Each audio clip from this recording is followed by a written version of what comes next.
অতি মূল্যবান সময় ব্যয় করে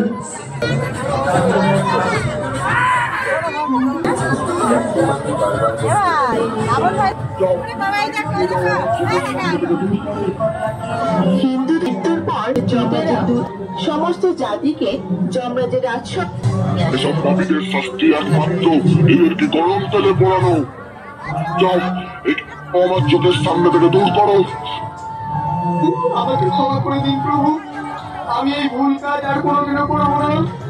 আমাকে ক্ষমা করে দিন।